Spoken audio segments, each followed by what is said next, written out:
नमस्कार दोस्तों। आज के इस वीडियो में हम बात करने वाले हैं जीएस पेपर 3 के सिलेबस के बारे में और जानेंगे कि जीएस पेपर 3 को किस तरीके से कंप्लीट किया जाए। इससे पहले वाले वीडियोस में हम लोगों ने जीएस पेपर 1 और जीएस पेपर 2 के 2 वीडियोस अपलोड किए हैं, जिसमें हम लोगों ने जाना है कि किस तरीके से GS paper 1 and GS paper 2 को कंप्लीट किया जाए, इनका सिलेबस क्या है और सिलेबस टू सिलेबस कैसे कंप्लीट किया जाए। एक चीज़ बहुत ज़रूरी है, जो लोग आईएएस एस्पिरेंट हैं और जो लोग 2020 और विशेष रूप से 2021 और 22 का एग्ज़ाम देने वाले हैं।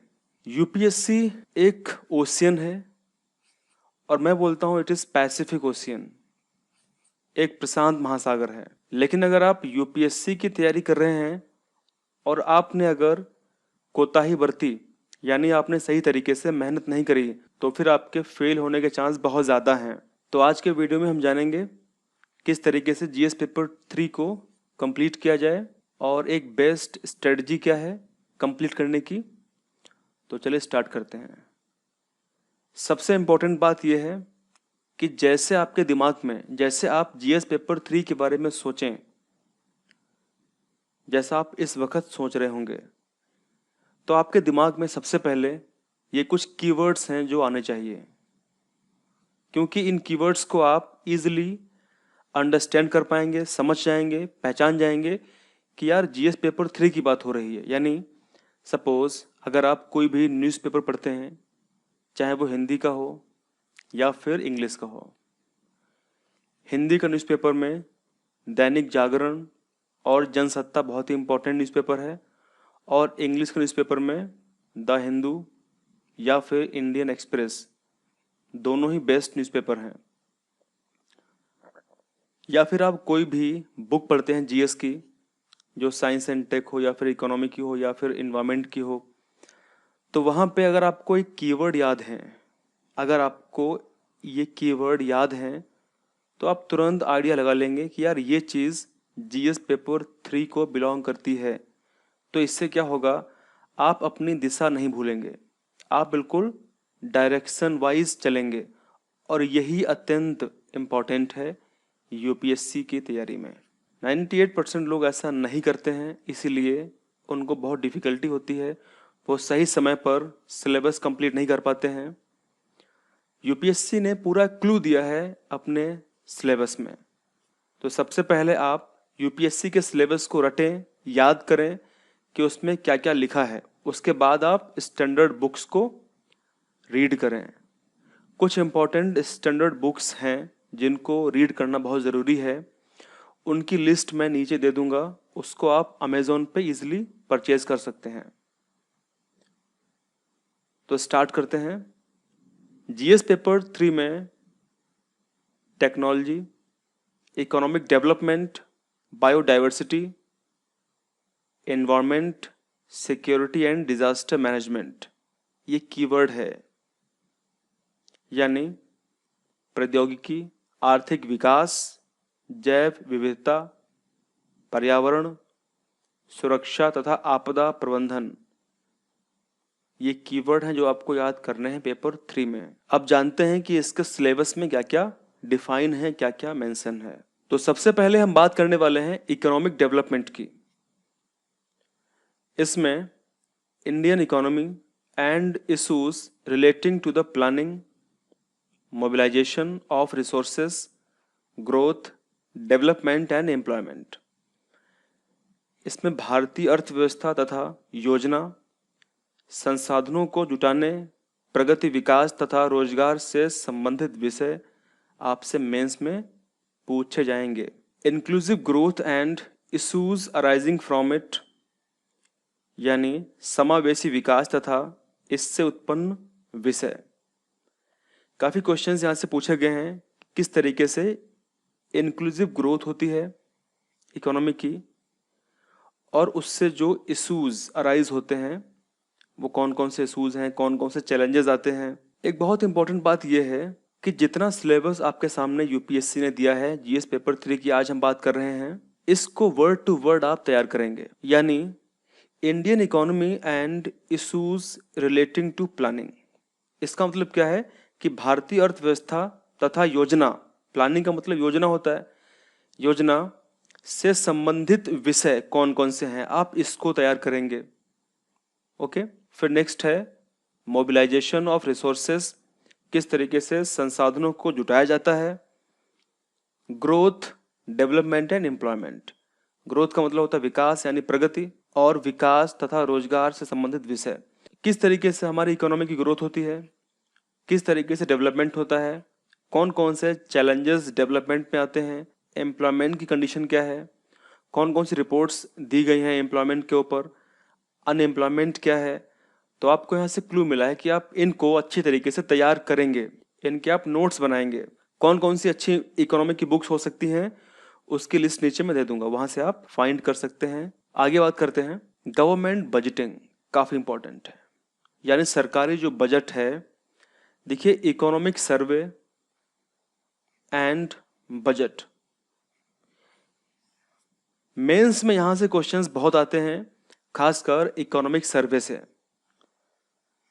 तो आपके लिए इंपॉर्टेंट है कि अगर आप मेंस देने जा रहे हैं तो आप इकोनॉमिक सर्वे को अच्छी तरीके से तैयार करके जाएं, जो की पॉइंट है उनको पढ़ के जाएं, और बजट को भी एक बार देख के जाएं, बिकॉज क्वेश्चंस मेंस में डायरेक्टली यहाँ से पूछे जाते हैं।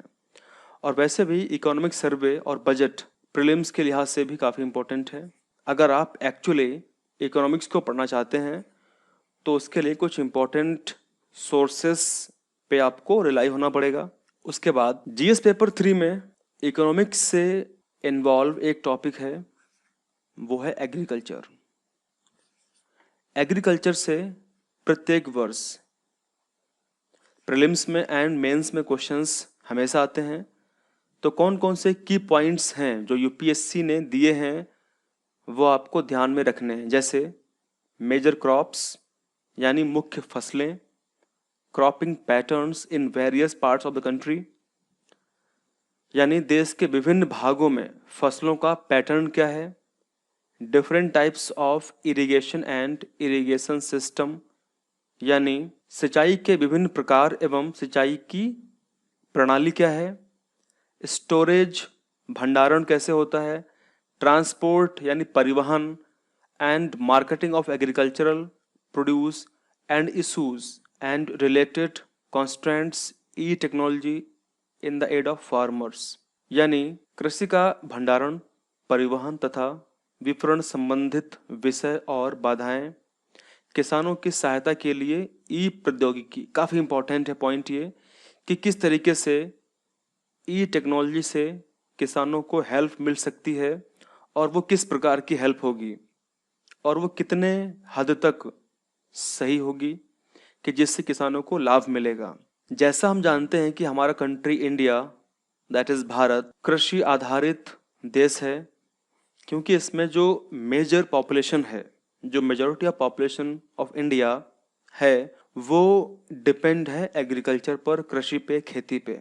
तो अगर हमारी एग्रीकल्चर, क्योंकि काफ़ी बड़ी पॉपुलेशन को एग्रीकल्चर से जॉब मिलता है, वो लोग खेती करते हैं और अपने प्रोड्यूस को सरकारी मंडी में बेचते हैं।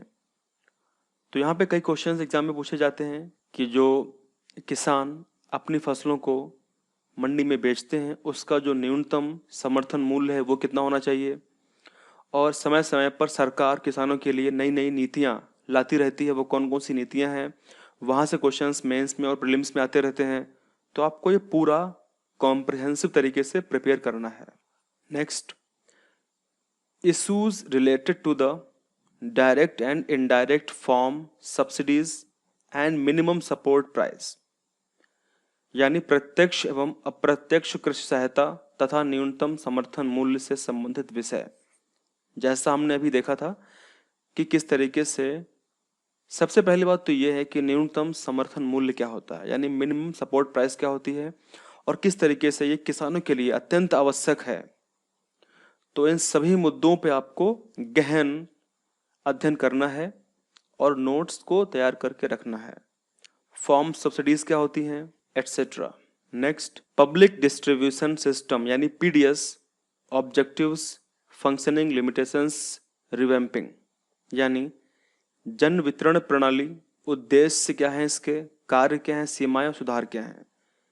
यहाँ से क्वेश्चंस बहुत पूछे गए हैं और काफ़ी इंपॉर्टेंट है कि पीडीएस क्या है, पीडीएफ्स के ऑब्जेक्टिव्स क्या हैं, फंक्शनिंग क्या है, लिमिटेशंस क्या हैं, इन पे आप एक बेहतरीन नोट बनाएंगे। उसके बाद issues of buffer stock and food security. Buffer stock क्या होता है और फूड सिक्योरिटी क्यों इंपॉर्टेंट है, बफर स्टॉक तथा खाद्य सुरक्षा संबंधी विषय।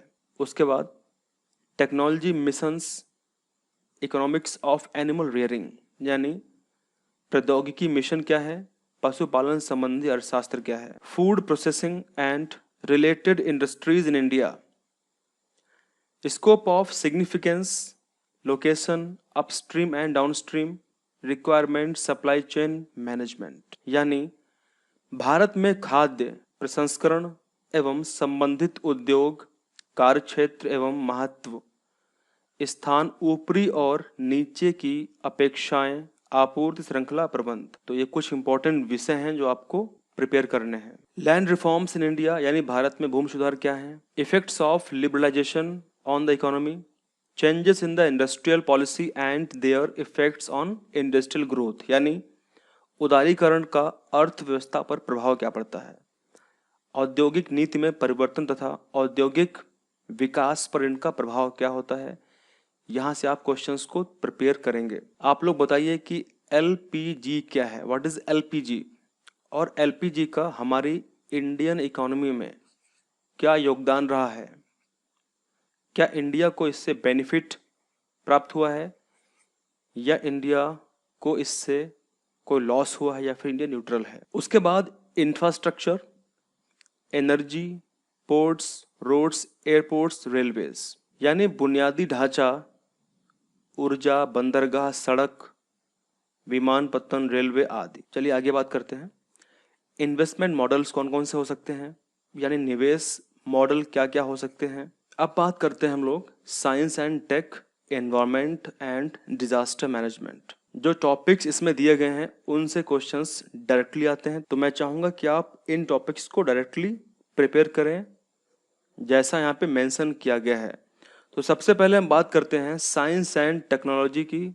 इसमें developments and their applications and effects in everyday life, यानी विज्ञान एवं प्रौद्योगिकी विकास एवं अनुप्रयोग और रोजमर्रा के जीवन पर इसका क्या प्रभाव पड़ता है। यानी साइंस एंड टेक का विकास क्या है, उसकी एप्लीकेशंस क्या हैं और हमारे जीवन पर इसका रोजमर्रा में क्या प्रभाव पड़ता है। उसके बाद achievements of Indians in science and technology. यहाँ से क्वेश्चंस डेफिनेटली पूछे ही जाएंगे आपसे, यानी विज्ञान और प्रौद्योगिकी में भारतीयों की उपलब्धियां क्या रही, यानी हमारे इंडियन साइंटिस्ट ने किस तरीके से साइंस एंड टेक में अपना योगदान दिया है। जैसे 2019 में क्वेश्चन मेंस में आया था पेपर 3 में, व्हाट इज BEC, इसको हम बोलते हैं बोस आइंस्टीन कंडेंसेट, और यहाँ से क्वेश्चन आने की चांस बहुत रहते हैं। तो साइंस एंड टेक में इंडियन साइंटिस्ट ने जो भी योगदान दिया है उसको आप प्रिपेयर करके रखें, नोट्स बना के रखें। उसके बाद indigenisation of technology and developing new technology. उसके बाद बात करते हैं indigenisation of technology and developing new technology. यहाँ पे एक पॉइंट है कि हमारे देश में डिफेंस से जुड़ी हुई टेक्नोलॉजी या फिर स्पेस से जुड़ी टेक्नोलॉजी जो भी हैं हम उसको इंपोर्ट करते हैं बाहर से, खासकर डिफेंस पे। लेकिन आज के समय में इंडिया काफ़ी ज़्यादा जोर दे रहा है, फोकस दे रहा है कि हम अपने देश में ही इन टेक्नोलॉजी को डेवलप करें और बेहतर टेक्नोलॉजी को उत्पन्न करें। यानी देशज रूप से प्रौद्योगिकी का विकास किस तरीके से हो सकता है और कौन कौन सी हम लोगों ने इंडिजिनस टेक्नोलॉजी डेवलप करी है, चाहे स्पेस के रेफरेंस के लिए या फिर डिफेंस के रेफरेंस के लिए, और नई प्रौद्योगिकी का विकास किस तरीके से इंडिया करे। तो इन सब विषयों पर आपको नोट्स प्रिपेयर करने होंगे। उसके बाद awareness in the fields of IT. IT का मतलब होता है इंफॉर्मेशन टेक्नोलॉजी, यानी सूचना प्रौद्योगिकी। सूचना प्रौद्योगिकी फील्ड में अवेयरनेस, जानकारी, space, computers, robotics, nano technology, biotechnology. सूचना प्रौद्योगिकी, अंतरिक्ष, कंप्यूटर, रोबोटिक्स, नैनो टेक्नोलॉजी और बायोटेक्नोलॉजी। ये जो टॉपिक्स यहाँ पे दिए हुए हैं, इन पर आप इंडिविजुअली नोट्स प्रिपेयर करेंगे। जैसे मेंस में क्वेश्चंस कई बार पूछा गया है, बायोटेक्नोलॉजी के ऊपर और नैनो टेक्नोलॉजी के ऊपर। रोबोटिक्स के ऊपर क्वेश्चंस आ सकते हैं, कंप्यूटर और आईटी पर क्वेश्चंस पूछे गए हैं, तो इन पर आप इंडिविजुअल नोट तैयार करें। उसके बाद issues relating to intellectual property rights, काफ़ी इंपॉर्टेंट है ये, और यहाँ से क्वेश्चंस भी पूछे गए हैं प्रीलिम्स एंड मेंस में। बौद्धिक संपदा अधिकारों से संबंधित विषयों के संबंध में जागरूकता क्या है। अगर मैं आपसे पूछूं what is intellectual property rights, जिसको हम आईपीआर कहते हैं, क्या है ये, क्या आपको पता है? चलिए, यहाँ से आपको एक क्लू मिल रहा है कि आप इस वीडियो को देखने के बाद में ज़रूर सर्च करेंगे गूगल पे कि आईपीआर क्या होता है। यूट्यूब पर कुछ वीडियोस में अपलोड करूंगा जिसमें आईपीआर के बारे में विशेष चर्चा करूंगा और विशेष नोट्स भी आपको मैं प्रोवाइड कराऊंगा। उसके बाद डिजास्टर एंड डिजास्टर मैनेजमेंट, आपदा और आपदा का प्रबंधन किस तरीके से किया जाता है, कौन कौन से चैलेंजेस इशूज आते हैं जब हम मैनेजमेंट करते हैं डिजास्टर का, इस पर आपको नोट्स प्रिपेयर करने होंगे।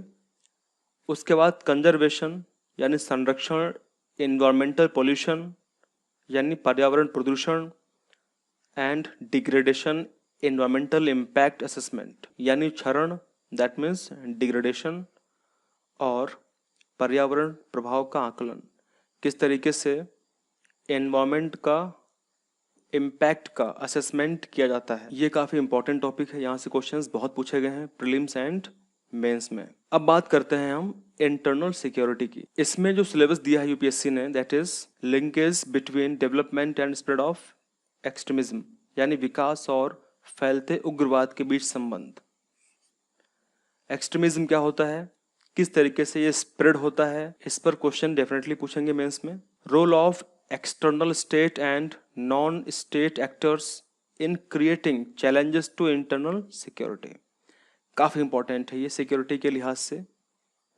यानी कौन कौन से एक्सटर्नल स्टेट और नॉन स्टेट एक्टर्स हैं, इनका क्या रोल है, ये हमारी आंतरिक सुरक्षा को चुनौती किस प्रकार उत्पन्न करते हैं, आंतरिक सुरक्षा के लिए चुनौती उत्पन्न करने वाले शासन विरोधी तत्वों की भूमिका, money laundering and it's prevention, धन शोधन और इसे किस तरीके से रोका जाए। उसके बाद challenges to internal security through communication networks, the role of media and social networking sites in internal security challenges, basics of cyber security, काफ़ी इंपॉर्टेंट पॉइंट यहाँ पे दिए गए हैं। जैसे संचार नेटवर्क के माध्यम से आंतरिक सुरक्षा